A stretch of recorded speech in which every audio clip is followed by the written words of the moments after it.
પ્રમાણિક, સર્વ સ્વીકૃત, સર્વ સમાજ માટે કામ કરતા એવા ભીખાભાઈ રબારી કોંગ્રેસના ઉમેદવાર છે.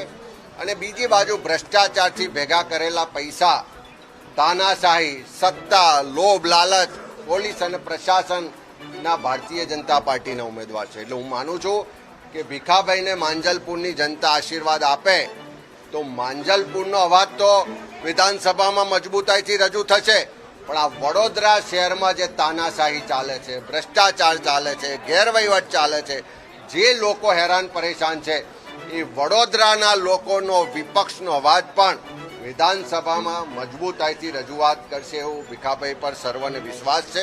હું તો પ્રજાને વિનંતી કરવાનો છે કે મેં આ એરિયાની અંદર એઝ એ ધારાસભ્ય, as a minister, as a corporator કામ કર્યું છે. મેં પ્રૂવ કર્યું છે કે બેસ્ટ MLA તરીકે હતો એ જમાનાની બરોડા ડેરીમાં ડાયરેક્ટર હતો, MS યુનિવર્સિટીમાં સેનેટ સભ્ય હતો. આ બધું મેં કર્યું છે ને